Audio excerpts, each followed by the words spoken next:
I am a nervous wreck. I haven't slept. I'm thinking, and I'm back. You know where I'm back? In concentration camp. We don't have 100 people sitting here. Just No. Oh, I enjoy you. You know, I enjoy you tremendously. But you know what? I'm not talking about the company. Company is wonderful. Let's talk. Like I told him, let's talk about the grandchildren, the kids. How is your wife? How are you? Oh, and I bring in coffee and cake and something. It's wonderful. But I don't like to talk about, I don't like to go back to this. Hopefully in 100 years from now, someone's going to pull out this tape and look at it. They won't know anything about the Holocaust. Oh, I know. I am glad I'm doing it. I'm glad I'm doing it, but all right, let's go. Yeah. Okay, let's just tell you what you can expect. Okay. Both Mark and I will be interviewing you. We will be doing very little talking. What we're going to ask you to do is to start from what your life was like before the concentration camps, how you learned about what was going on, what your experience was during, and what happened to you afterwards. And we might prompt you. You won't hear our voices on the tape, right, right, Tom? Our voices. A teeny weeny. Okay. So you will be talking and talk about whatever you want. If there's certain things that are too painful to talk about, don't talk about it. Oh, look, my experiences are very bad, but they were people, they had it, look how I live with it. They have it much worse, so. Are you ready? You're saying also, and we have time. Take your time, tell the story, don't be rushed, don't be nervous, and just tell it very peacefully, truly. Just take it easy. Go ahead. Okay. Let's get it over with. Okay. Are you ready? Uh-huh. Okay. We're on? Yep. Hey, Mrs. Gletzer, could you start with what occurred?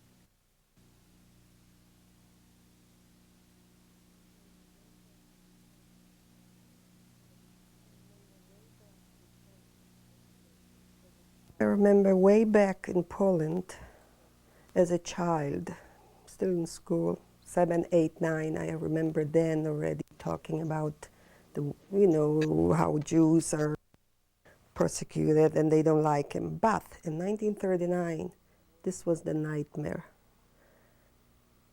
The war broke out. How old were you? Oh, I was but 11, going on 12, 11, I believe. And I understand that everybody was talking about a war, and I didn't even understand what that is. That we have to rush and buy things, and all of a sudden I saw the lights coming off, that we couldn't use the lights at night, and we had to be in the house, and we couldn't go out, and every Jew, pardon me? What city did you live in? Poland, Będzin. That was the name of the town? Będzin, yeah. Bendzin. Okay. So where's that? That's close to Krakow? Or close to Krakow, Katowice. Yeah. And I woke up in the morning, and every Jew in town wore a band with the yellow star as a Jew. And this was surprising, but it wasn't scary at the time. But it was scary running on the streets or wherever and watching the SS coming through and hitting everybody who wore that band. And as kids, we went home and we cried and we didn't know what it is. But slowly we learned it's a war. We thought it's a war against the Jews. We didn't understand anything else. The funniest part of it was that we were a very, very happy family. We were a big family. Not over-religious, but religious enough to have all the traditions. And a wonderful mother, a wonderful father with lots of love. Our brothers and sisters, we were so close. Such a knit family that one would probably I shouldn't say kill, because they wouldn't know how to kill, but they were just dedicated to each other. And all of a sudden, we heard that all the Jews have to get out of the businesses, which we had to have a small business. Here it's a factory or a Glicks or whatever, but then it was a small business. furniture stores. We lived very beautifully for European people. We were not hungry, we were dressed well, we had our home and we had our normal lives, good schools. And all of a sudden we had to be separated from everybody. They took us out.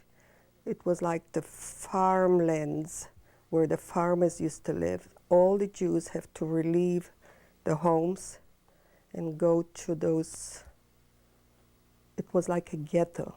You know, can I ask you, sisters and brothers did you have? Oh, we were a big family. We were 6 brothers and 4 sisters. 6 brothers and 4 sisters, Mhm. 10 children. 10 children.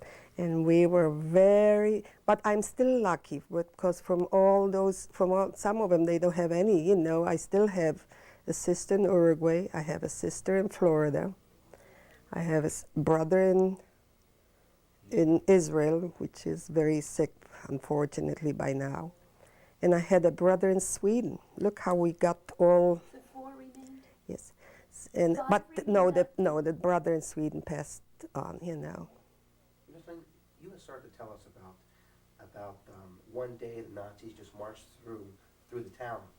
Was that your first inkling about a problem? Wasn't there talk in the streets, they're coming? Was it a complete surprise? Yes, one but day? we were we were kids. We, you know, Had we, your parents talked about it? yes, yes, we did. We had already problems before they started, you know, talking about the Germans are coming in. And the Poles started to be very bad, you know. They knocked on the windows from our business. They, you know, they were already sure that they can take over. This was a Jewish community, you know. You thought something was coming, you just weren't sure when. We didn't. We didn't. It just one day, instead of going to school, everybody was running around, oh, a war, a war, a war. And we didn't know, we just didn't know that this is going to be what it was. So the people in the city start acting less friendly to you, and start being a little bit more distant. We were What this, kind of an environment? we were not too many, with too many people. It was almost, how can I tell you? We lived in a great big building. The building was Jewish. We didn't know anybody else, except we were surrounded by the Jews. It was, even in Poland, the Jews were like living like in a ghetto, at least, but you could go any place you wanted to.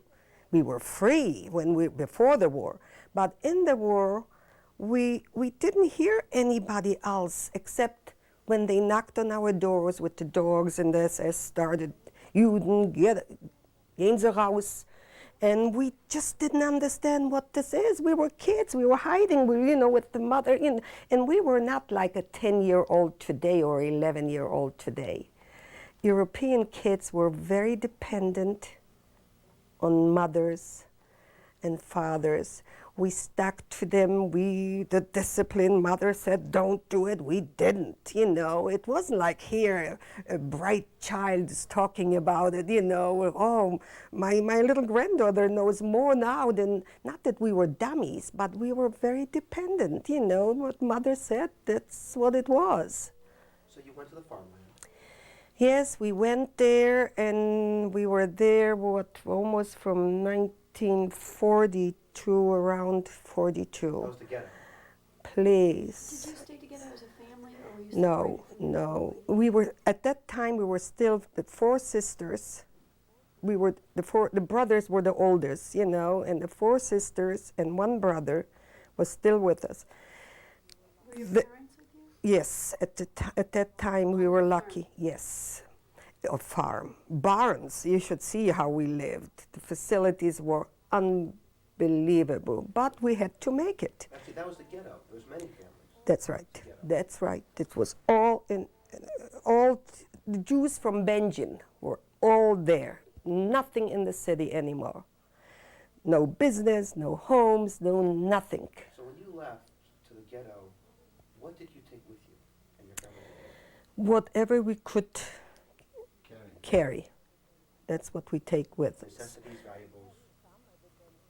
we had some, evidently, I don't know, how we lived, because they must have something, because they must have sell it, or go into town whenever my brother worked yet. They had to go into town, not going free, marching. Sorry I'm asking you so much detail. I do have another question though. When you went to the ghetto, had you thought that that was going to be a temporary thing? And Oh, then you would yes. come back to your house? Sure. Within how much time did you think you'd probably come back? Oh, we thought in a day or two or a month or the most, we just didn't, we didn't even, we cried, we had to leave the things and go, but we thought, oh, in a little while we go back. But when we came out there and we weren't even assigned, you take this place and you take this place. Whatever you grabbed, whatever you got, that's where you put your body down and you slept and you had it. So we were lucky we had a barn, lots of little things where they kept probably the pigs or whatever out there. And unfortunately, we made a home out of that for the time being. We thought that we're going back. What was your day-to-day life like living Oh, in a barn? please, terrible. Crying, screaming, kids on the streets, kids around, mothers screaming. In the meantime, it wasn't so funny either, because they came to those ghettos and the SS, and they beat people. Mostly the people, the European people used to have beards and what you call it? Payas. And they pulled and the worst part of it is when anybody did nothing, but to them it was something. The nothing was you stood in the line to have bread, to get a bread or have something or milk or whatever. And if you went out from the line and somebody said you did go out, or SS stood there, he says, why did you go out of the line? You know what they did with this person? And I will never forget. I tried to get this out so much from my mind through the years. Wherever your home, your barn was, I'm talking about it and it makes me sick. And we did not understand as kids. They hung not just that person, but the whole family on the tree. And we watched those people swinging, kids. And we watched them, and you had to go by everybody, they call it appeal. You had to go out and watch it to see if you do what he did. That's what you are going to wind up with the family. And I'm still looking at it, and the people were urinating, their pens and whatever they were. And and we had to watch it, and kids are screaming and crying, and the family, whatever was left, was screaming and crying. And if they did, boom, boom, boom, they were just shooting them like pigs. So is that a very rare occurrence for people to be hung, or is that just From then on, we got so used to it. Was it a daily thing, a month? Oh yes, daily thing, daily. Did you know the people? Yes, we bought milk from those people, and we as kids we went to them. They had a little store, and we went to them like buying something for the evening or whatever. And they were so friendly. They were so nice. And we thought those people did nothing. And all of a sudden we see them swinging. And we got so used to it, unfortunately, that we had seen many people hanging and swinging. What kinds of things would have had to have happened for them to actually be hung or killed? Would they have had to escape or steal or fight back in some way? What type of a Nothing to make the SS laugh. They took out the Jew, yes. They took out the Jew because he had a long beard. I see. So for no reason. And two of them are standing, 3, 4, with the dogs and with the guns. So they could have followed the rules explicitly and still been hung. We stood appeals and they made 1, 2, 3, 4, 5. This one. 1, 2, 3, 4, 5. So if you were lucky, you were not the 5, you were the 4. And if you were not lucky, you were the 5. And that did not matter, man, woman, or child. Not at all. And God forbid, if through the circumstances the way they were, we couldn't keep everything so. Our clothes was not, because how long can you wear clothes and you don't buy stuff? How long can you keep it clean but not neat, you know? And if they didn't like it, du verfluchte Jude, du schmutzige Jude, that means you dirty Jew, you Schwein, you pig. And because he was not dressed like somebody you and I would see today, it wasn't just shooting. Shooting, it was easy, then he died. But they shoot him in the leg, they shoot him in the arm, they shoot him, you know, somewhere. And the person cries, and they say, don't you scream.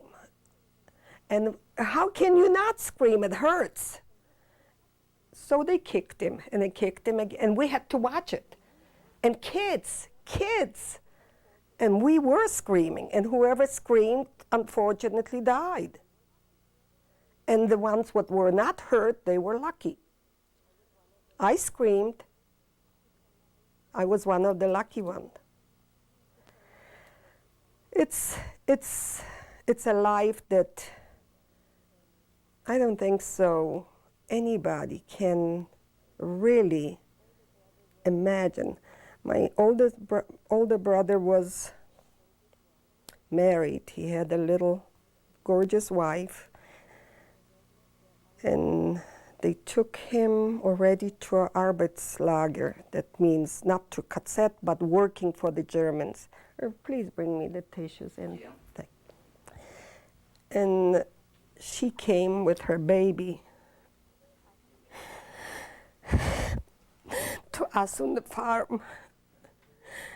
And as she walks, says, what he did with her, we don't know. But he took the baby away from her.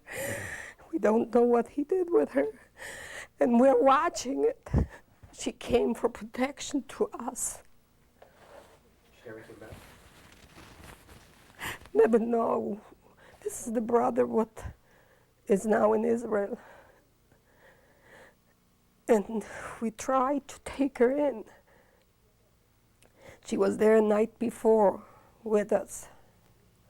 So she went to her sister to see her sister, but she heard it's going to be again, you know, they're going to make those appeals. They called us out ever so often, roused from the house, you know, from ever, who had together in one place, everybody. I don't care, you were in a shower, washing in a tub, or being outside, I don't know, urinating. You had to run, and I mean run. You cannot be the last one. You have to be there while they are whistling or saying Juden arouse. They had like whistles, you know, and we had to run. And the night before, she was there, and we slept so close, and we were so scared. The baby was crying all night, and we were so scared that because of the cry, they will come and do something to all of us. So we put something on the baby, you know, like something so we don't hear the cries. And the next day, the morning, she went to the other barn to see her sisters. She was still there. And the second day when she came to us, this was ever since. We have never seen her before. Did the baby live? Baby was taken, right? The baby was taken. Oh yes, we still don't know what they do, what did they do with it. And you can imagine my sister-in-law, how she felt taking away a little boy, gorgeous a little boy. And my mother and father had to, and my father had to hide every time, because he did not have a beard like those, you know, but he had a very little beard. And we were afraid this would give him away, that he is a religious man, and they did not like religious people. Did he We did. He hated to. He hated, but he did because this was the only way to do it. But this didn't save him either. You were a fairly religious family, fairly religious. Yes. Was there some davening, some anything? Oh, you yes. really loved? Oh, yes. Are you kidding? My father wouldn't get out from the house not to pray every day. Are you kidding? This means already not I mean, he was not a They Hasidic weren't Jew. allowed to take any prayer books with them. Right? That my father knew, he knew it by heart. Are you kidding? We did have Siddur with them, you know, when we went there. They didn't, you took whatever you could, you know, but they hid it. You know, you think we didn't have it? We had a prayer. My father wouldn't go without it. He would probably be killed without it. He wouldn't go out with a prayer book, without a prayer book. And they didn't look what you're taking, you know, look, there were so many of them. And if they looked, if somebody was caught, I would feel sorry for them. But I remember he had eaten trillion too. In the ghetto. But it didn't last too long. Had your parents seemed to, when they saw all that killing, all those atrocities, had they seemed to have given up hope and say, kids, you know, this is what's probably going to happen? God Yes, bless they you, did love talk. you, They did talk to us, but they never told us that we're going to be separated. They told us it's possible that we have to remember that in case if we are, we have to be strong because that's God's will. And they always talked with God, always. And that we have to be strong. We have to be on our own. And we have to be Jews. And not to worry that one day God would get us, you know, we are going to be together again. And even so, we didn't believe. Because we have seen so much happening with being so young that we really deep down we didn't believe. As I was the youngest in the house, in the family, and we didn't believe in that. But the words in back of our minds through the years, I remember, stuck with us. We have to go, we have to go, we have to go, you have to do it. There were times I gave up.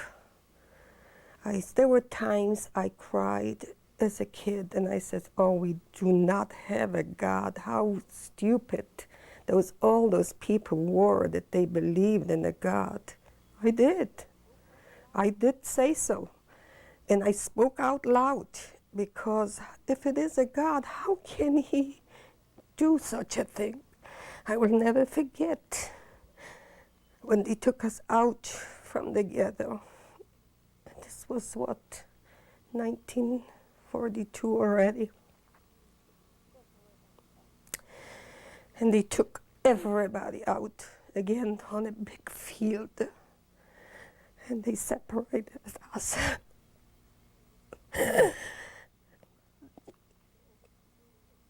They took the older people on one side, the healthy people, younger people on one side. They said, left, right, middle, and you have to march. And naturally, my sister from Florida and I, she was next to me, I was the young. My mother was holding us. And she said, be strong, remember? And she didn't want to let go, and we didn't want to let go. And Dad was holding my sister, and I was in the middle holding her. And I'm screaming, Mom, Mom, Mom, and Dad didn't want to go, so they kicked him. And I grabbed my sister's hand, and we were lucky. Now I say we were lucky. I didn't say it then. We were tall kids for our age, very skinny. My mother left and my dad left. Mother was such a beautiful woman. She was so gorgeous. Dad was such a sophisticated man. I mean, for God, for people. He did so much good. My mother stood every Friday. I'm going back to something else now. We had neighbors, they had much less than we did. She made people come, bought coal for them. She bought food for them. It came Shabbos, and we as kids had to run there with the packages. And that's why I said, where's God?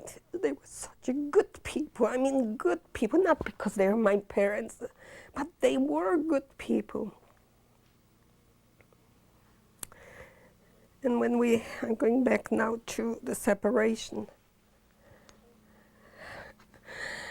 my oldest sister, the one what is now in Uruguay, with yet the two oldest one from my sister in Florida and I, went to another group, and us as kids, the smaller kids, went to the other group. And we didn't know what that means, and my sister is begging us, that we should go together and hold together after we were separated from the parents, but they separated us again. And we had one brother, which we didn't know where he was at that time, at the same place, and we lost him. So my two sisters went one place, and those two smaller sisters, I and Sally, went somewhere else. When we stood there, we were thinking, oh, maybe they're separating us. We were so dumb. And when in the evening, maybe they will see our papers and we're nice people and we're going to go back to those barns. They are going to let us go. And we were hoping, even so crying, but we were still hoping that. Unfortunately, they took the older people to Auschwitz. They took my sister and other two sisters. The oldest, my sister from Uruguay tells me, the oldest sister they walked. This was already walking to a destination to Germany, somewhere where they were supposed to work. Unfortunately, my sister, the older sister, just couldn't bear it, and she cried and screamed and cried and couldn't walk and fell down. And the SS came and killed her, and she fell right on my other sister's legs. And my sister didn't know what to do, and people pulled her away. Leave her, if not, you're going to get killed. Genya. And they took her away, and she left my sister laying there and went. They took her to a Arbeitslager. My sister Sally and I, we went to a place, I don't remember what it was. It was a place where we were laying like sardines on the floor. Kids, just the oldest, I think, was about 14 years old.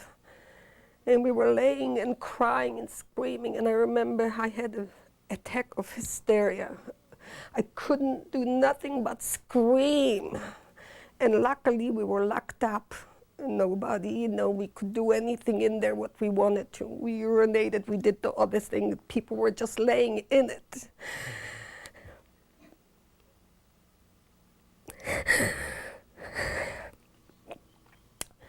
And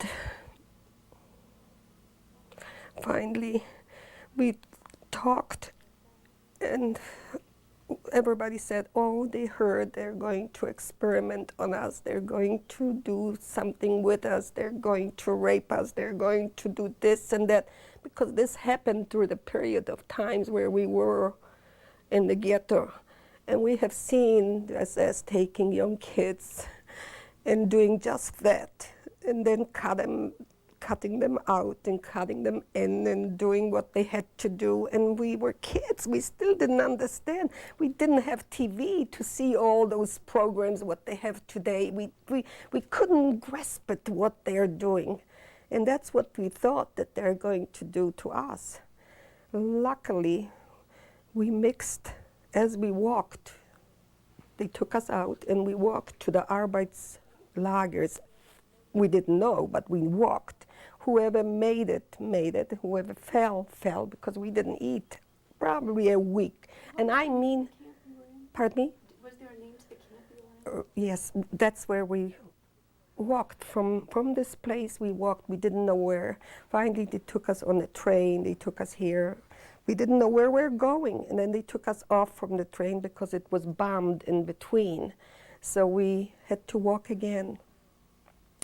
Why we came to a place called Reersdorf, Isegebirge, Is that in Germany? in Germany. And this took I don't know how long, days or weeks, we don't know. And they didn't feed you? We didn't have food for a week at least. When Or we, water? Did you have water? if you grabbed it, you know, they came in with buckets and they gave us a little, you know, with the little, you know, and if you grabbed it, it was fine. And if not, people were going from the ground, you should see, like animals. They made plain animals out of us. And then we walked, as we walked through the fields. We saw cows. Oh, I thought the cow was so lucky. They had an owner, they have somebody, they have food, they have drinks, and we don't. We grabbed, if we did, the one who grabbed the sweet beets, what sugar beets, what the cows are eating on the fields. And if we grabbed that, we were lucky. But we were so sick afterwards because this burns inside, the insides out. But who cared? Whoever made it, made it. But some of them got killed as they grabbed the. My question, you were walking, was this wintertime, was it cold? I don't think so. It was cold, no, because this was probably September, October, somewhere around You were that time. still wearing the clothes from the ghetto? Yes, yeah, that was the only clothes we had. We didn't have nothing. You should see, we walked, you know how they cut. I never knew this, but when they cut the straw, how you call it? When you walk without shoes, it hurts like hell. The feet were bleeding, you know. How we made it, I just don't know. I just don't know. Anyways, we came in, we mixed with a group, and they were already older people too. Not old people, but people like you now, you know. And we came into this Arbeitslager. This was, at the beginning, it was an Arbeitslager. And we were very lucky because they were new barracks and they were in the hill. We didn't see no people, nobody, just trees and whatnot. And we were on top and hundreds of barracks, you know. And we walked in and we thought, oh, this is gorgeous. Because they had a floor, they had straw for us to lay on it. So we thought, and then they gave us soap and not towels, but schmattes, you know. And we had a facility to go and take a shower, all of us together. You can imagine, we fought like crazy to get in. And they gave us wooden shoes. So we thought we are in heaven, but the pain was there. You know, we are still hoping. My mother, father, the sisters are coming. Were you with one sister? One sister, always together. This was lucky too. And they gave us the following day. They assigned us to go to work. Bunch of kids. The rakes were, you know, some of them we worked out in the fields, and some of them in the factories because they didn't have no man at all. So this was all women? But all women, but in the factories, in Reersdorf itself, no man. Our SS there was not men, but women. They were worse than the men, I want you to know. I would rather have a man kill me than the woman because they were so horrible. They were such a sadist. You cannot even imagine what they were.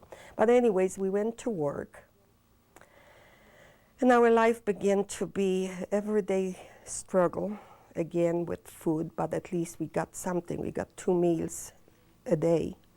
And the meal was a male soup in a little cup. That was our ration, you know, and a slice of bread in the morning. This was our, or someday we got a little potato with it. No meat, no egg, all those things, nothing. But we worked, and somehow we tried, all of the kids, you know, to make it. We're going to do it. We're going to do it. But then it turned to worse for Germany. They were more losing, and how worse it was for them than They took out on us. They came in with the dogs in the middle of the night, and they woke us up, and the dog jumped on us. They came in, if somebody didn't stay just so like they wanted, they brought in a hose and poured, you know, the cold water on you. They beat us. They screamed at us. They made appeals, you know, right there with the whistle, in the middle of the night, sleeping. You had to get out, and you had to count your cattle. 1, 2, 3, 4, you know. And you stood there, and God forbid, when you did steal a potato, because this was the luckiest day for someone, if the Lagerführer and the one who was in charge took out you, come on, we are going to take the potatoes in. And we were thrilled because we thought, oh, we can steal a potato. A raw potato, mind you. And if she did catch somebody stealing a potato, putting in there, not, you know, or any place, or in the sleeves, you didn't have much to hide. And if she caught somebody, made a peel, took her out in front of everybody. At that time, we didn't have shaved hair, we had short hair. She shaved the hair. And she made our people, not them. She didn't want to dirty her hands. Our people, whoever it was, her best friend, gave her a whip to beat her to death. And to death. The blood was going around, and we were screaming. And while we were screaming, she stays there with the guns, both, you know. And we have to watch this. So you were afraid even to do what we did, even a little potato. But when you're hungry, you don't remember what she did yesterday. Somebody else did tomorrow the same thing. And you had this over and over and over. Because I did it. I stole not so much for myself, but my sister. I stole. I was lucky. I wasn't caught. So this was life in Lager, but when it started to be concentration camp, it was much, much tougher. We couldn't talk, we couldn't go out, we couldn't. Were you transported to a concentration camp? When you said This turned, this Reisdorf, wait. It was a labor camp. That was a labor camp at the beginning. That's why we thought it's such a beautiful place. What was the difference between when it was a labor camp and when it turned into a concentration camp? The labor camp is very bad. Concentration camp is death. And if you walked out of it alive, you were, like us, lucky. And this wasn't, mine was nothing comparing to some. But then again, the nightmare began really the worst part of the whole thing. This was bad. And this is not all of it yet. But this was bad. But when they heard, and this was already end of 40, beginning of 42, when they heard that it's getting much worse, we suffered. They took us out fast from those Arbeitslagers, what they were, but then they turned to concentration camp. But this wasn't good enough. They made us walk because the bombs were flying. And This was near the end. they cleaned out And concentration camps. they cleaned us out. You know, they left everything because we were running. If you could, half of them couldn't make it. And we were running to Krakow. A name, Krakow. The worst ever. Half of the kids couldn't make it. We were walking all the way. It was no transportation, no nothing. Was it winter then? Pardon me? Was it winter when you were walking? Luckily, it was not. It was, no, it was cold. It was, what, February? February till May. Yeah, February. But who cared about cold? We didn't care about cold. A matter of fact, it was much nicer because the lice didn't bite, you know, they didn't bite us as much. You know, it was cold. And we were, this was nothing. We walked into, on the way of walking, people were falling. A matter of fact, that's when I lost my cool. And my sister dragged me. This is the first time, she's older, but I was the one. So was this the forced march? Is this what this was, a forced march? Yes, yes. And we walked into Krakow. My eyes don't want to see this again. What was Krakow? A concentration camp.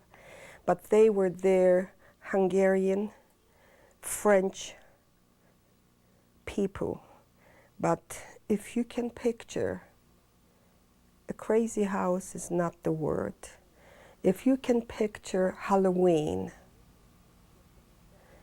or you can picture a disaster, a house burned down and the water is running and it's a mess.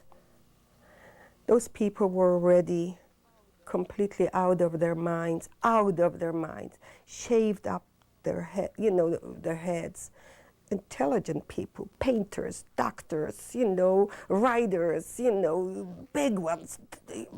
They were intelligent people, but they looked crazy, wild, and they chased us. We were already the clean ones. But the bugs, the lice, the red bugs, you know, the people were, the bed bugs, you know, and they were wild, and they were ready to eat us, not to fight us, but eat. The bugs were? The people. The people wanted to eat The you. people. They bit us. They wanted to bite into us. There were weeks those people didn't eat. They did not eat. And they didn't take them to work anymore because they were in no condition. And they were too busy to kill them out because they were, I don't know how many they were there, thousands. And they didn't have time because evidently they knew that the war is getting or to the end. We didn't know, but they did. But their actions, we knew already how they're behaving towards us. So we knew that something is going to happen here. We were again lucky. They took us out to the city to work. And once we were there, the Germans itself, they knew already. They saw this situation. They knew what's going on in there. They tell you they don't, but they knew. They knew politically what was going Oh, on. yes. And some of them, they were nice enough to throw a biscuit to a dog, you know. So some of them gave a piece of bread or something what they threw away, or the apple peel, you know, or something. And this was, to us, it was something. The Germans in the city were much nicer to you? not in the city. We didn't get connections in the city. They put me, I was a little, I was tall for my age, but they put me on the machine where 4 people, they didn't have enough people. There were only old people in the factories. And they put me on a machine, luckily that I was smart and bright. They put me on a machine with 3 mirrors here. A person's supposed to stay here, and a person over there, and a person over there, and I'm standing only one person. That's a Spinnerei. Well, how do you call it? Fabric. Factory, they make clothes. Fabric. Not fabric, the thread. The thread. for From the raw things you first from the cotton outside, you bring it in, and that smells like, but that's nothing, And then they're bringing it in, and you put this in the machine. This is the thick thread, and this is the little thinner, and these here you're supposed to have 4 people. They put me 1 person there, and I had to run, and this tears, and you have to run in the back, and I had to do it. I had to do it. You know why? Because I didn't want to be in there, and why I was in by the machine, I had a woman, a German woman. There, it shows you that some people, even Germans, how bad they are, that some people were on the little stool where I was standing. It was a wooden thing. She put underneath every day a slice of bread. From her bread, she gave me half of her slice. So I had half for my sister, and you should see how we had to hide this. This is why I was so anxious to go, because I knew I have that little piece of bread. From there, we suffered through killings and shootings and beatings and dog bitings and taking us out in the middle of the night, taking off our clothes completely, standing there with a pail, and here they come. And this was at that time only ladies SS. We didn't see any men anymore. And they're laughing and having fun, watching us scared to death. And they're laughing with sticks. They go there and pick up your breast and sticking that stick in it, Ladies, I call them ladies. And this was our life until 1942 in May. The sirens. 1945. 45. And the sirens are all over the town, and we heard already, this was still a lot in between, but this was almost the end, because the life was almost the same. Torture, torture, torture, torture. And by the end, we heard that it's possible, that it's going to be an end, but we didn't believe it, we didn't care, we were wore out, we couldn't walk, we couldn't care less anymore. We couldn't. So finally, one morning, nobody showed up. This was May the 8th. No one showed up for what? SS.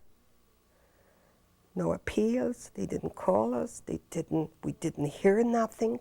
Scared to death. We don't know where to turn, where to go, or what to do. In the meantime, the fighting is terrible. The people, you don't have where to sleep, you don't have where to go, because those animals, even I call them, including myself, but we saw those people in Krakow, they were animals. They made out of gorgeous people animals, and I mean animals.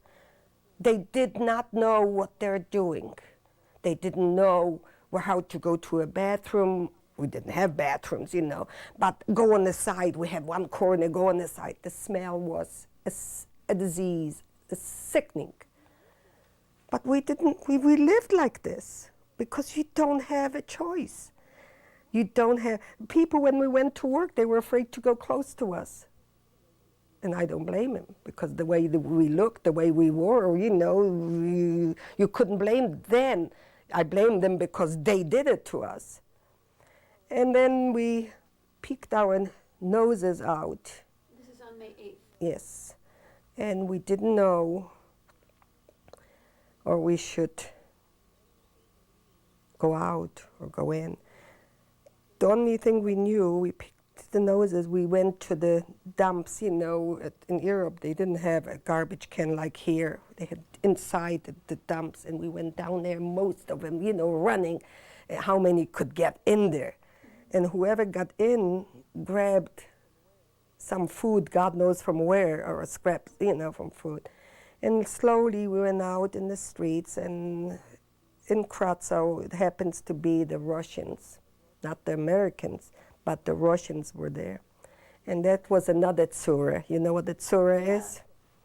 We were glad to see them, but they were like the people I described, the wild ones. What we saw when we came to Krakow, they were wild for sex. They raped the dead, they could hardly walk. Those people don't tell those stories, but that's the way it was. That's the way it was. They liberated them, and they were, come on, and whoever had a little way of walking, they took advantage of those kids. Matter of fact, my best friend was raped. There again, we were very lucky because we were down in the dump with my sister, but hundreds and hundreds of kids were raped with the lice and with the thing. They were raped. Unfortunately, I came to see my friend, and she's crying. She didn't even know that she can get pregnant. She didn't even know. You know how many kids we had in Poland, Russian kids? They didn't know to go to have an abortion. Who heard about this before the war? So this was another tragedy, but in a way, we didn't talk about it because everybody was so thrilled to be liberated and be free. We thought it's free. And then the struggle began.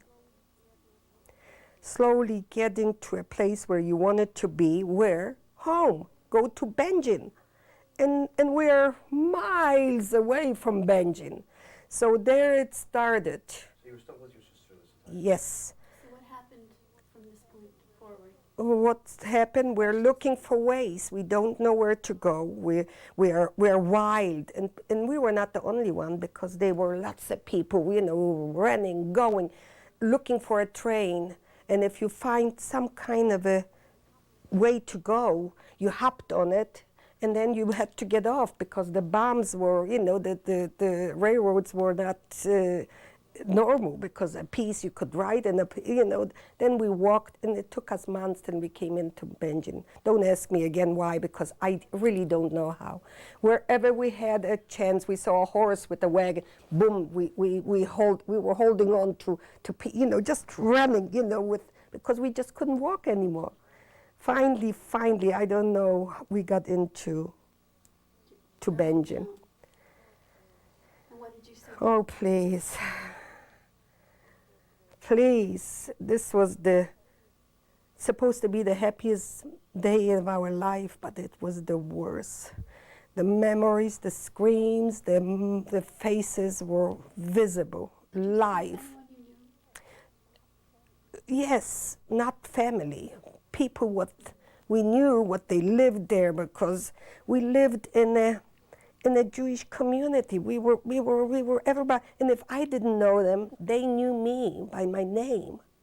They knew my parents, they knew my brothers, they knew so they knew who I am, and they told me the names. But it was, and we formed a little committee, like a office, and we took the names, and we started communicating with this one, and who are you related, like you are doing now. But we went home.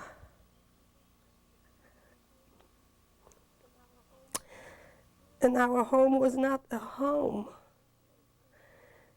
Places where the farmers used to live out there where they put us.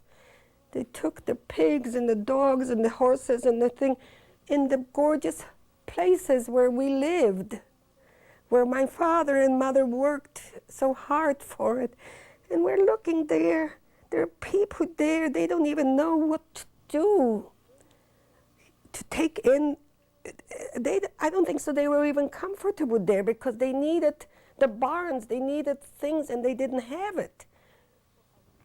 And we're looking for our family. Unfortunately, we were told that my sister is on her way, the oldest sister. And she and us, we connected in Benjin, we waited there. Where did you live when you waited? Oh, please. We got through we started to have like a Jewish, like you have here, you know, federation. And a matter of fact, as a kid, they needed workers, they needed somebody, you know, and it wasn't hard because you just took the name and connected with the same names or relatives. And I worked there too, and while I was working, I had a chance to we had empty apartments, empty garages, empty places, and we went in with groups. One room, we were about 20, 30, you know, and we waited, sitting on a little box, if you had a box, you know, if you collected a few junk pieces, you know, on the way home. So we were waiting. I have a question. When you went back to your home, there was a Polish farmer in your home. Uh-huh. Were you scared for your life that maybe you were coming back to claim your home but he didn't like it? I didn't claim my home. I just wanted them to tell me where my mother is, where my father is, where's the family. We were naive. We were hoping that they are waiting for us. Hadn't you felt threatened by the town people? We didn't care. We didn't think this way. Yeah, that was my understanding, that lots of people were killed. We didn't care. Okay, this was after the war. Yeah, but we didn't care. What is killing for us? What was to us? So no one threatened you, no one tried to kill you after the war? I don't even remember that because a matter of fact, we were hoping somebody would. Don't you understand? No. We were hoping somebody would kill us. What are we find? We found out nothing is there in our life, the way we lived, no future, nobody. This was the time when I started, before we went to Rersdorf, I started to say, from being brought up with God and what, I was starting to believe that we do not have a God. I honestly believed, and I hoped that he's going to punish me. Deep in my heart, I knew it is a God, but I was hoping he's going to punish me, that I will go wherever the rest of it are. Even now, I hate to skip it, but I feel so lucky that we are alive. But I have two wonderful kids, I have two wonderful grandchildren, but I feel so guilty.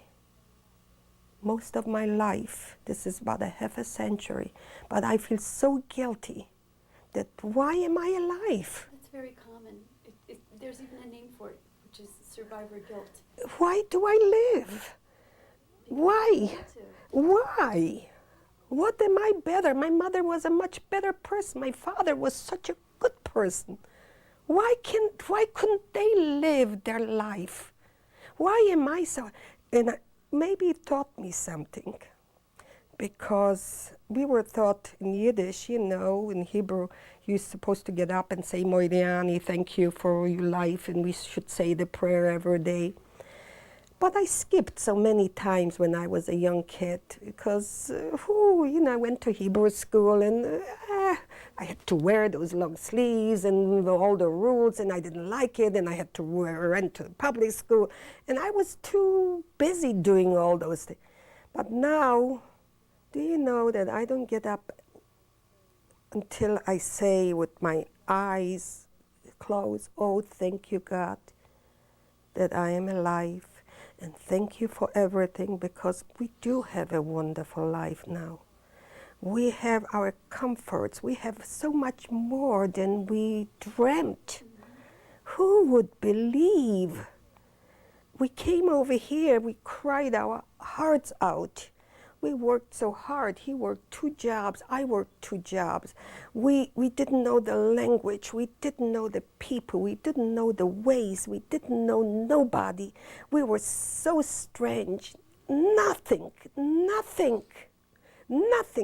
And us, the dead people, the people with, the Jews, only because I was a Jew, I was so bad. And because of this, I was punished to take my parents, my mother when I needed her the most, my father, what was the best father in the world, my brothers, and that's why they punished me or them. It's so unfair. And then I'm turning the page and I say, oh, maybe that's what it is. Maybe it's maybe we do have a life with them together in the future. Maybe we do. I honestly never believed in it, but maybe we do. How much time went by after you went back to your hometown and you waited for your family? Did you realize that nobody else was coming back? And you realized that this is it? Yes, because we heard from people. I heard how my dad got killed. I heard how my mother was burned.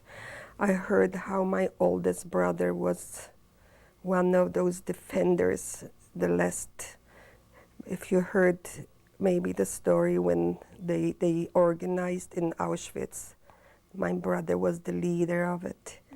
And he was killed there, but I'm so proud of him because we were fighters. We were fighters, but we didn't have nothing to fight with except being yourself. How do you fight such a war? How do you fight those people? How do you go about it? Was there any resistance that you witnessed in the ghetto or the labor camp or the concentration camp before No, March? no, not in my, no, we didn't have, we were too weak, we were young, a bunch of young kids, We were tickled to death that somebody said a nice word to us. We were tickled to death that the older person came by and said, oh, honey, you're going to be all right. This was missed. We missed our youth. We missed our love. We missed the schooling. We missed the togetherness. Watching those, our people now, like your father, businessman, doing things. You know what a miracle this is? Do you know what a miracle? It's unbelievable. It really is. How more, I never phrase myself to say, oh, we didn't do anything. What we did is try to live. We tried to live. And how we did it now. Can you imagine raising kids and families and grandchildren? And we were not even here. I don't remember that this was life. This wasn't even a life. This wasn't even a life, Life is when you live, you have ups and downs, and you correct them, and you cry, and then you laugh, and this is part of life. But being in agony and being always told what you are, it's no good, and what you are, that's why you must die, and what you are, even if you are the best, you are no good. You know how degrading, how you feel like you're not a human being. We didn't even think at the time that we are flesh and blood, because who can do such a thing? And people are saying nowadays that this didn't happen. How about then? I was lucky. How about those people, what they were in Auschwitz? What they saw, all that burning and separating and killing and raping and testing and taking ladies. I know several of them. What they told me, they stood there and watched the people, what they're doing with the ladies, the SS, and how they're testing them and taking out all the parts and laughing. This is unbelievable. Had you considered suicide? Had other people considered suicide? No, Much of that? no, I didn't. Because I never thought that I will be able to do this. And second of all, deep down, I lived with hope. I still do. I never. Was the hope that you would probably be reunited with your family, and that was the inner power? Mhm. Yes. I could not believe that if I can do it, they will definitely do it. I was taught to do it by them. And if I did it, and this is what it was really very tough to take this afterwards, because we did it. Even my sister, she was the weak one, she was older, but she couldn't fight for it. If she would be by herself, not that I'm so brave, a matter of fact, she knows it, but we kept each other, but only once she really helped me, because otherwise I dropped. But most of the time I was the one, we're going to, and she believed. And it kept her alive. And other kids too. I think we helped each other because we were a bunch of young kids. I mean, young kids.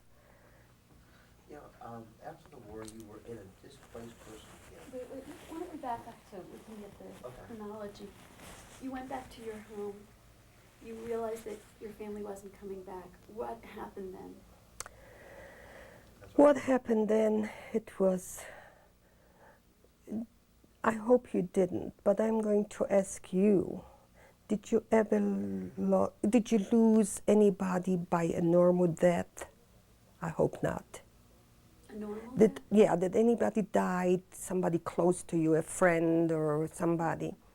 And that's Of natural causes. Yes. It's a terrible pain.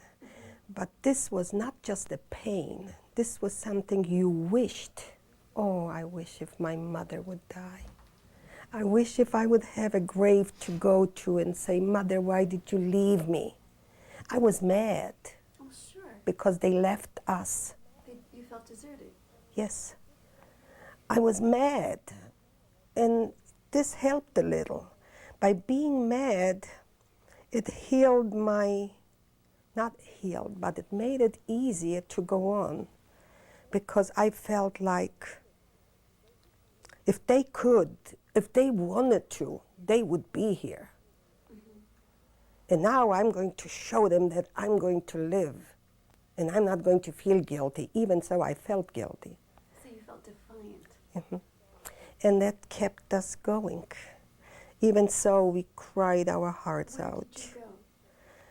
I tell you where we went. We heard that my sister is on the way. She's jumping from one train to another. As a matter of fact, she met a young man on the way, and he almost killed himself because he picked her up from the train, because the train was no more railroads, so they were afraid that they were going to kill themselves. And that's what I heard from people coming in before my sister came in. They had probably a better way to get there early, a couple of days. So we were still waiting, but at least we had already bread, we had food in Benjin after the war. And as we were waiting, she came in with this friend. Your third sister came in with a friend. Mm-hmm. As a matter of fact, this is her present husband. And we started, again, you can imagine how we met and what the greetings were, and how instead of, being happy, we found each other, which it was a happiness, but our memories going back and talking about the sister, how she was killed, and all that going through again, and where mother is and where dad is, and let's wait. Anyways, we stay there for a little longer because we were hoping to find somebody from the family. And we waited for how long? When did you came to? 46. We decided through the friends that we're going to go to, at that time it was Breslau, but it was taken over by the Poles. So at that time they called it Wrocław. And a friend came there from the, not from the concentration camps, but from the woods. And they were the ones to help the people. What do you call them? Partisans? Partisans. Did you ever heard that word? Yeah. Yeah. They've been hiding out in the woods. They were hiding, and they were bringing food, and they were helping, and they were the strong ones, really, because they were much older too. And they took us. They found places for us where to go. So we went there, and we stayed with my sister's, the oldest sister's friend. And they had already a room with a kitchen and, oh gosh, and a shower, not a shower, Yeah. but something to wash or whatever. And we stayed there till 1946. Had you two met then? No, we heard that we have a brother somewhere in Retz, Oberpfalz, you know, Bavaria. And that wasn't too, it was far, but not too far, you know, and he was with my brother in concentration camp. Oh, A matter of fact, when we were traveling, when we found already a way to find out that my brother lives there, and this was work, very quick work, people were, and this was already crossing the zone, and we traveled again, and it took a long time to go to see my brother, all three of us, all three sisters. with her boyfriend. At the time when we went, they were already, my brother was already liberated from the American troops, and he came to find somebody in Bavaria. He came, but I didn't know him. He traveled the same road where we traveled, all four of us, but we didn't know each other. He knew, and we are trying to find out where my brother is, where that Retz Oberpfalz is. This we found out later, that he knew that he's going to the same place. Anyways, we came there, and my brother was already a little situated, and our crying and happiness both together was unbearable and unbelievable. And we lived there, which it was not easy because we lived with the Germans there again. But they were nice to us then. Was it obvious you were Jewish?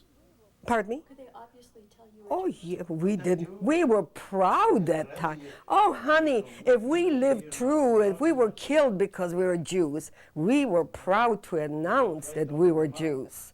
We didn't care. A matter of fact, they were a little afraid of us. Not afraid that we're going to fight them, you know, physically, but afraid, and some of them ashamed what had happened, and looking at those Muslims, you know. You know what Muslim is? Skeletons, you know, undernourished people. So they just didn't, you know, do much about it. No, they didn't bother us at all. As a matter of fact, we rented rooms or homes from them. And life went on by trying to still look for each other. And at that time, we were thinking how to get out of there. Did you want to go to America? We wanted to go somewhere. We didn't know. And to be honest, we wanted to go to Israel. To be honest. But we didn't know. We didn't know, or Israel or America. Where does a kid know where to go? What are we going to do? What are we going to do? So anyways, my sister got married. This was in Germany, in Retz, right? And with this friend, because we didn't, it wasn't like today, you can live with a girl and you can be with a girl and you live before the wedding like kids are doing now. He couldn't even get into the room where we girls slept. Until today, he's mad at me like hell. He says, you let everybody in, but you didn't let me. I says, he wanted to stay in a separate, a little corner, and I said, not here. So that poor guy had to go with the guys because we wouldn't let him in. We just, during the day, yes, he could eat with us or, but at night he couldn't stay there. So we're laughing even today about it. So anyways, he got married to my sister, and my brother decided that we should go to Israel. My sister got married to my husband's brother, the one in Florida. And he became, because of family, he became so friendly with Edith Gletzer. So it was 2 sisters and 2 brothers. So it was only natural. Yeah, but I was married to him. We didn't marry, I met him when I came to my brother. And we were just friends, family. My sister got married. And it was not so easy going to those steps, but I'm trying to get to the end. And my brother decided that he's going to, no, my sister went first to Israel, the older one, with her husband. Then we moved to another city, to Ingolstadt. They started right there. They didn't, pardon me? The Reds. Oh, that's right, right there.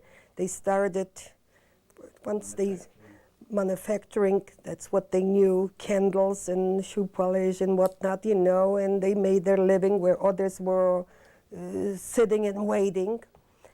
And from there, they moved to another city, and they were even more successful. And that stopped us a little from going. So they work for other companies? No. For their company, Startup from with scratch. nothing.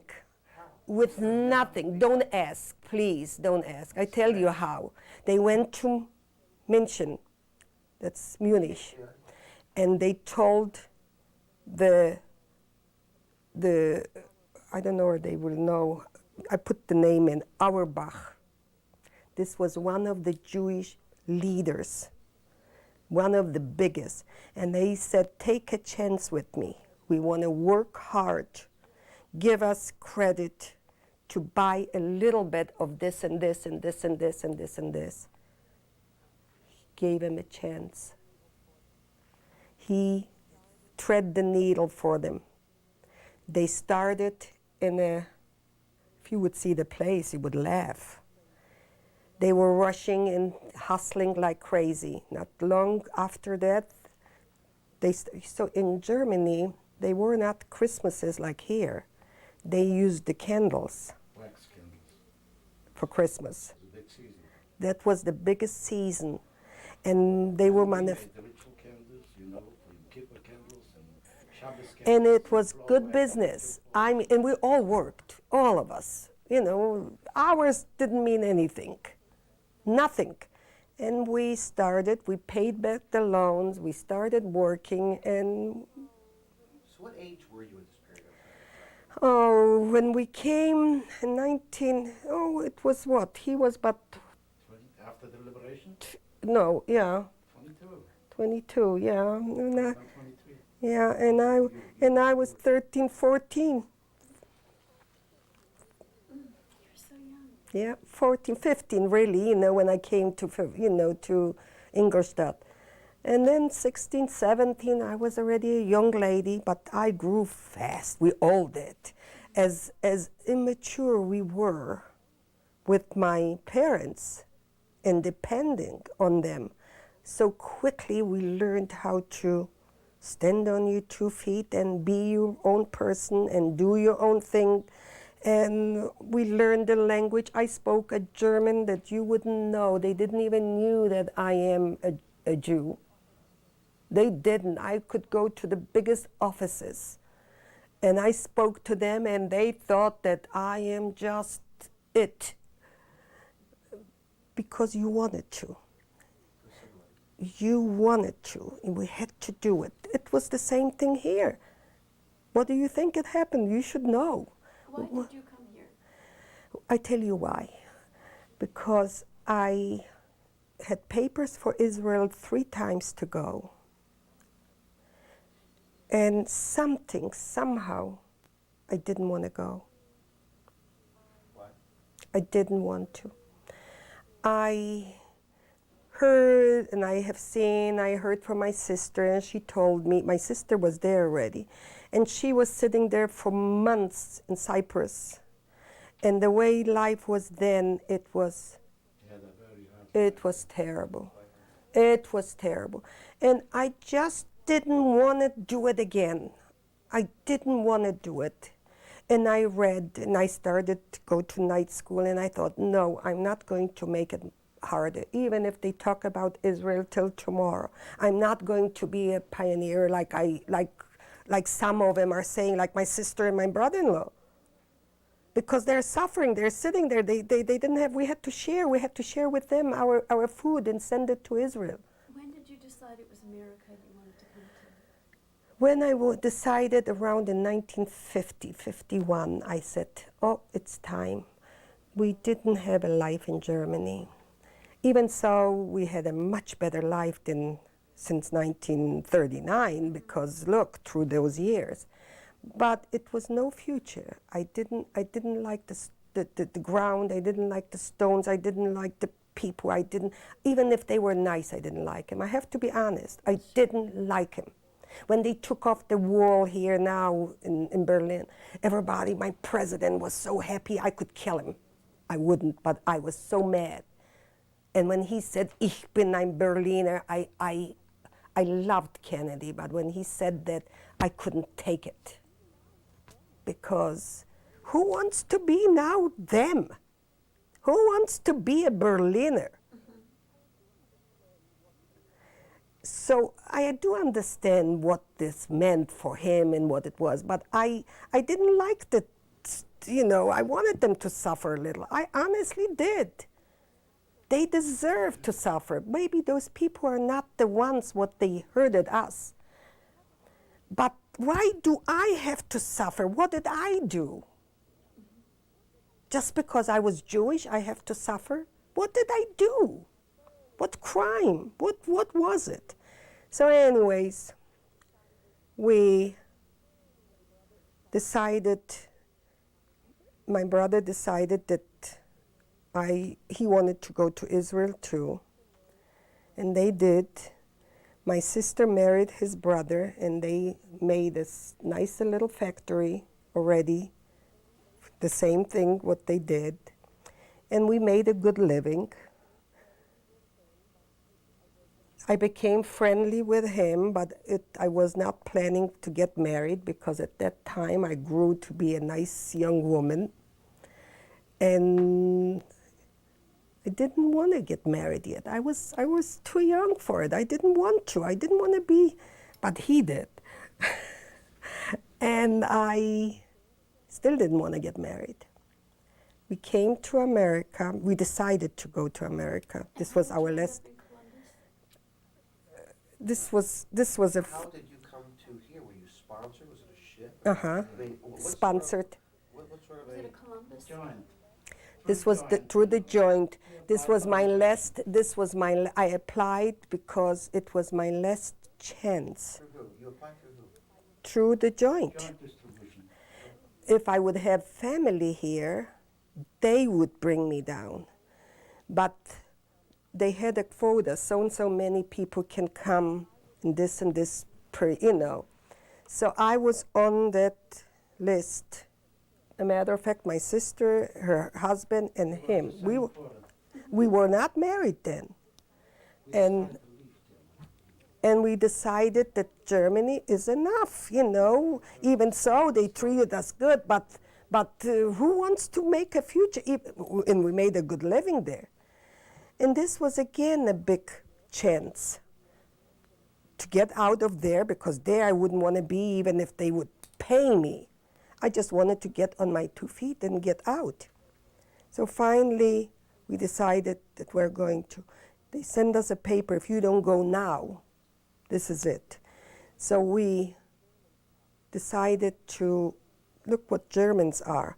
We had arranged a place where they had the factory. We had a German. He said he's going to buy all of it. And we gave him naturally a good price. He waited till the last minute and didn't want to pay, like they used to. They are used to do this. We were devastating, because we thought at least we have something, to go with to America. Everything was tied up. We left it. We closed the whole thing. He didn't pay you anything? Pardon me? He didn't pay you anything? You didn't get We didn't give it to him. We left it there. The machinery, everything. We left it. We thought, oh, wait. This was a place where we rented it, When we came to America, we sent rent for how long? the building didn't belong to us. We paid And we pay rent. This is what they did to us. Anyways, this is not important. We lost it all because we didn't want to go back. Once we came to America, we didn't want to go back anymore, even to see what this is going to do. We thought if we find a buyer, fine. If not, it's going to sit there until we are ready to face it again. Anyways, we came to America in 1952. By a ship? Yes. Water transport? It was a How much terrible. money did you have in your pocket when you came $7. together? Yeah, but this was hidden. I wasn't allowed even to have $7.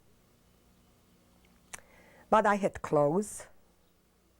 I had a few things. We had, what in the household, whatever we could take, not much, but we could take. But we did not have no money whatsoever. We were dressed well by then, but we did not have, we were not allowed to. Anyways, we came in here, it started again a new thing. How much we love America now, I have to be honest with you. We liked it then, but we were so lost. Did you end up in New York? We came to New York. They gave us, our papers were made out to Columbus, Ohio. Don't ask me why. We don't know until today. They spread the people, a few here, a few there, So we were to Columbus, Ohio. Who knew where Columbus, Ohio is? So when you came here, how did you arrive? By train? We came to New York. We stayed in New York, but 5 days? We didn't know a soul. We didn't know nobody. We don't know the language. You go on the subways by ourselves. We don't know where to turn. Finally, we went to a federation, in New York. We went there and they assigned us. We're going to Columbus. They put us on a train 5 days later. They did give us something, about $100 they gave us something. $100, I think, for a couple, And we came over here, and that was another nightmare. So those 5 days in New York, you stayed at a hotel? A place what they had for us, all those people what they came, it was not a luxury place. It was not a hotel. It was some kind of a joint. But for us then, it started again to be the cry of our life, because we lived already from 1946 to 52. We lived already like human beings, not like rich people, but human beings. We had a place, we had cleanness. We were dressed. We had a car in Germany already. So we were mentioned. I have a question. You were living like human beings for 6 years, good at German business. You had some savings. You didn't only have a factory. You had some savings. 6 years of working, you only took $7 with you. Why didn't you take more money with you? We were not allowed to. We bought things. You see, I bought crystals. I bought a nice And you brought china. those things with you? Oh yes, oh yes. We were not allowed to take dollars. I see. And who is going to risk? You brought those expensive things here with you. Oh to yeah, celebrate. that all the here, the crystals and my good china, you know, sold much of it? linen. You sold much of it for money? Pardon me? You sold much of it for money Where? to live. Here? You brought crystal here. No, I so- didn't sell nothing. I have everything what I brought. What did you think I brought? The store full, you know. I brought a few pieces, you know. We didn't have money. Everything was in there. And we had nice furniture, we had nice things. He's supposed to buy all of it. Had they searched your body to see what Oh you yes, brought they money? lit our coats through, you know, or we have money. The shoes, what are you talking? This is 52, this is not today when the Russians are coming from Russia. They took you in a room, they stripped you. And they took the clothes and they lit, you know, they searched. Private thing. And you had to be well, you had to go through doctors, you had to have the shots, you have to have a good reputation, you have to have witnesses. It wasn't so easy. So where'd you keep the $7? $7. Please don't tell me, you know, I had a coat, you know, and I was holding it, a very old one, and I made a hem, but 3-4 times, you know, they told me. And you know where I had that $7? I didn't want, and I really shouldn't have hidden it, you know, I should have held it just in my hand. I didn't know, you know, we were so scared. When you are told to our people after concentration camp, then, when you're told, don't do this, you better don't do it. You know why? Because you're still with the discipline. You think, oh God, something will happen. Instead, I should have tell him, look, this $7, and that's the truth. That was so sentimental because I still have, this is from my brother from Sweden. And I have this, please let me have it. You know what? I'm positive they wouldn't say a word. They would let me have it. But you don't know. So that's, but you know what? That's when it started. When we came over here, I wanted a job. I want to go to work. That's what I wanted. We had a Mrs. Sugarman, I think, in the Jewish Federation. She came to us and said, oh, we're going to find you a job, and what do you need? If you need clothes or you need this. I said, no, I don't need nothing. I didn't. I had the most gorgeous clothes. I spent most of the money for my clothes to come here to America. But gosh, I want to look good. I want to be. So I didn't want anything. And she thought that we came, I want the clothes, what, you know, people are giving, which was nice. But I didn't want all of that. I wanted a job. And there too, guess what? She said she's going to find me a job. But this woman was way back. She brings me in the room and puts up the light. She says, you know what? If you push this button, Shows a switch. then the light is going to come up, and it's going to be light. And I'm looking at her. I says, look, I was in a concentration camp, but I know what those things are. Don't treat me like I am stupid. That wasn't all. If I would know the language then, it would be different. I would made one mistake that I didn't brush up on the language. So she calls me one day, she has a job for me. Guess what? And I'm not embarrassed to do anything when you need a job. I will not take charity. I rather work and do anything instead. Guess what she found for me? Beckman, you know Beckman? Remember he had the chickens? And I'm getting dressed. And I'm getting dressed for the interview for the job. And I'm getting in there, and she takes me in there with the rats are running all over. She says, you can work here because you probably can't do anything else. I said, I wouldn't mind if I cannot do anything else. I really wouldn't mind to do this because I do need a job. But if this is what you can find for me, and I spoke in Yiddish to her because I couldn't talk. Went into Lukov's department store the same day with my eyes crying like crazy. And I had a job like this. Gave me a job. Pardon me? So doing what? Doing what? Lukov had a department store. Seymour Lukov. What was your job? My job was what I was told that I can get, at least in the stockroom. And that's what I was ready to do. I came in, he said, my Shana Mädel, you're not going to work in a stockroom. You go down on the floor. I says, Mr. Lukov, please. I begged him. I didn't want it. I didn't want it. Scared to death. My language was terrible. He put me in a men's department. And I says, I cannot work here because I won't do nothing. You know what? I sat there, cried, but I worked. I looked at the signs, I looked at what it is, I ran very fast to the Jewish Center, I went to the night school right the same day. Would you believe that he wanted to make me a buyer? If you know Seymour Lukov or you know Buddy, pardon me?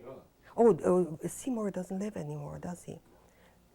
If you know Buddy Roth, ask him. I came to him, I says, Buddy, I have a job at Lukov, at the Lazarus, and if you don't give me a raise, I'm going to Lazarus. I was kidding him. He did give me a raise because I was one of the best people working for them. And I made good money, made as much money like the guys. Because I wanted to. I was so aggressive. I worked the stockroom by myself. I brought the merchandise down. I was on the floor. And I was doing my job because I wanted to. I wanted to prove myself I can do it. Not just to them, but to me too. And life went by, and that's the way we did. In the meantime, he insisted that I marry him, and I did. And we had 2 kids. We put them through to the best schools I knew how. My son went to Torah Academy, then he went to Ohio State. That's what he wanted. Graduated from Ohio State, he was 19. Gracie was a wonderful student. She married a wonderful man. He's a doctor. I'm hoping my son does the same. And we have 2 wonderful children. And we love it. Yes, your sister, your family, though, is still scattered throughout Israel. Yes. I'm surprised you didn't, being a family was such an important thing, to come together, whether it be here, whether it be there. Yeah, now let me tell you something. That's what we thought too, and that's what young people like you, that's what you think. But life is so difficult. Before we found my older brother, he took ill. They took him to Sweden, not because he wanted to. They took him because he was so sick, and there it was a quota of sick people, they took him there. He met a girl, luckily there, he married. She became pregnant, and they had a beautiful son. He's a doctor too. And they were very happy there. We couldn't move him. My brother's desire was to go to Israel, and for us all, this was our plan, to go to Israel, and that's where we're going to meet. But when you become independent, and you have a husband, and you have a wife, and this one pulls here, and this one has existence over here, you hope that you're going to be together. But somehow you go your way. What would you do if your sister meets tomorrow a young man and he wants to live in California? You're going to tell her no? Or is she going to say, no, I can't because my family is here? It's a tough decision. My daughter was crying her heart out when she met her young man and married him. And then he decided to go to Chicago because Northwestern is the best school. And what do? I walked by her room every day and I cried like a baby because I missed her so much. You was saying something else. You said you had children. Were you scared to have children in this world? Yes. Thinking, gee, Yes. maybe one day it'll happen to them, it'll happen to me? No, I wasn't thinking it will happen to them. I really, at that time, now I changed my mind, but at that time, and this is 30-some years ago, I didn't believe that this can be ever repeated. I never thought that they are going to find stupid people to say that this wasn't so, that this is not true, that this didn't happen. And it never in my mind, I believed that this can happen again. Now, unfortunately, I am a little skeptical. I am a little doubtful with the KKK, with the others, and with the people, and with Germany, and with not, what's going on again scares me to death. Yes, it scares So me you had to a hesitancy to have children. Yes. But when I did have my first child, my daughter, I think this was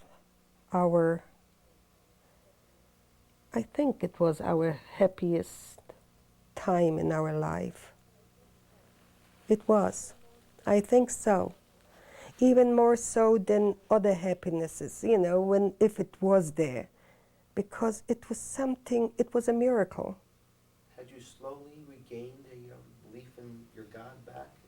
Oh yes, not slowly, very fast. After, all that thinking was not really, it was just pain. And you pick on somebody, A matter of fact, now when I do have pain, I find excuses that God it has a purpose. But I didn't see a purpose then. I didn't. And I was mad. And it's almost like, I show you. And I was scared to think this way then. But I did.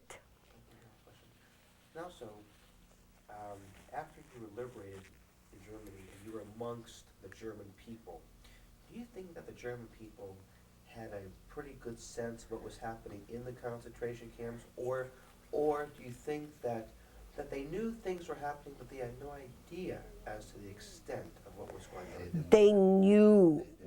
You cannot miss it. If you see smoke out here, just a little house is burning. Don't you know something is burning?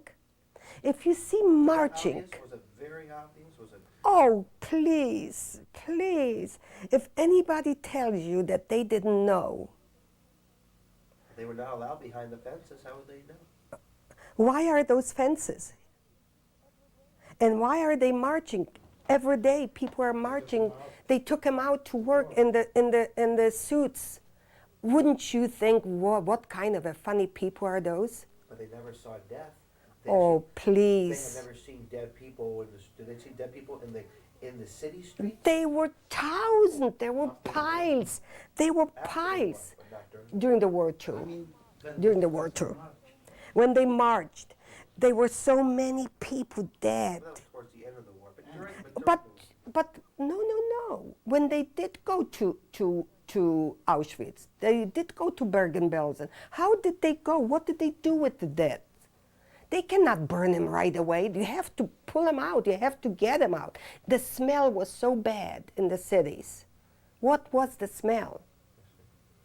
Had people told you after the war, yes, we knew, or did people tell you after the war, no, we really didn't know? They were people, they said they knew, they were afraid. These were the honest people. They knew. They said they knew. Yes. They were people, they denied it, that they really didn't know. And they were people, they were ignorant. Like So what? They didn't come to me to say so, but they came to my next door neighbor. And Germans are they're very entertaining people. They're very clean people. They are, I have to admit, it's no people in the world that they have a better time that the Germans have among them. They will, you turn your back and they talk about you from top to your toes. But they're so convincing. They're so, here in America, there are people, they say things, they don't mean it, but they're simple things. Hey, how are you? You answer, oh, I'm fine. But sometimes you're not fine, but you're saying fine. It's only because you're polite. There, they are so convincing. Oh, Liebchen. Oh, darling, you're so sweet. You're so nice, and you're so and so. And not a word is true. They do live nice because they love themselves. They are proud of themselves. They are. They are a people, what they are very easy persuaded, very easy. If their Führer, their Hitler said so, that's it. I wish our people believe in our president like that. You know, you were in a concentration camp. And in your concentration camp, was there gas chambers? Was there ovens? No, Was there no, not in my concentration camp. No, I did not see this. But there was mass killings. Oh, yes. Now, when you were actually in the camp, and you did not probably realize when you were there even a little while how much there was. Did you? We couldn't see everything because you didn't have access to all those places. And you were in the camp.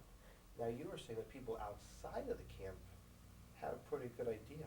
Now, if you were in the camp but didn't have such a good idea, how are those people outside? Because there you go again. Germans are very talkative. When we came to work, we found out a lot from them because I don't know how true it was, but we found out from each other what they talked, what they did, because just listening. Because they do talk, they have conversations between them, they don't miss the girl sleeping with him. So a guard could leave the camp, go to the city and say, you know what's going on? Yes, yes. I'm just curious, do you want to try to get Mr. Gletzer? Oh yes, I'm doing all the So talking. is there anything else you'd like to say? What I like to say that I hope and pray that one of those days our kids are going to do what you and Mary is doing, and this will be never, never forgotten. And this should be remembered through the years, and this should be, unfortunately, history. And it is the truth. I wouldn't sit here because I believe it hurts so much inside to talk about it. And it's so much left out what I probably could sit here and talk, but the main thing is the suffering, the truth, and it happened. And if anybody says it didn't happen, I don't even want to talk to that person. I really don't. That's why we felt this project was so important. Oh, yes, it is. That's why I'm doing it, because it took me a long time. Because you kids, I hope you do, and I'm not doing nobody favors, I'm doing myself a favor. It took so much out, and I was a little chicken not to do it before, really. Maybe selfish too, because so what? It hurts a little. So big deal. So it hurts. So I'm going to dream a little more about it. So it's another dream. I dreamt for years, so it's a little more. It's not, but look at my payoff is so good. Look, we came to this country. My husband, we worked so hard. I looked at people like they're crazy. They say they can't find jobs. I could find a job even today, tomorrow, anything. You tell me to go tomorrow to work, and I'm not a youngster anymore. I will find a job. If nothing else, I would sweep the floors, the streets. And I would too, if I would have to. But I would not stay there, wait for somebody to hand me something, because this is a country that anybody has access to something if they want to. He came home, I was pregnant. He came home with his brother, and he tells me, we worked in the guy, he was almost a chemist, you know, could do all those things what others cannot do. And they tell him, oh, go to a factory. He didn't say another word. I bought him a box, one of those lunch boxes, packed him his lunch. He went to the factory, worked there with the guys, you know, black, red, whatever. But he stood there. Not too long. Came home one day, he says, you know what? I think it's time to do something. I says, what do you mean?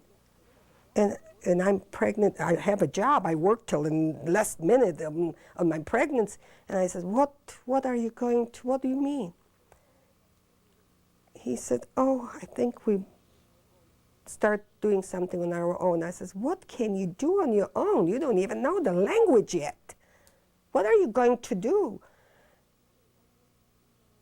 He says, I think we do know a little bit about metals. I says, you know about metals? What do you know about metals? He worked there in the factory for a few months. He knows about metals. I says, you're crazy. I said, you know what? Maybe you're not. Right, I caught myself. I says, look, you go out there and go get him, but bring home milk for the baby, because I'm not going to be able to work for a little while. He and his brother went out, bought an old truck. What was it, $200-300? How much was it? You know what? I could listen to you. Yeah, I want him to talk. I could listen to you for 2 full days, but we need to get your husband. Then get him. Okay. Thank you very much. It was really terrific. It was really terrific. You're a wonderful speaker, and Oh. I think that your story is so important. Thank A lot you. of people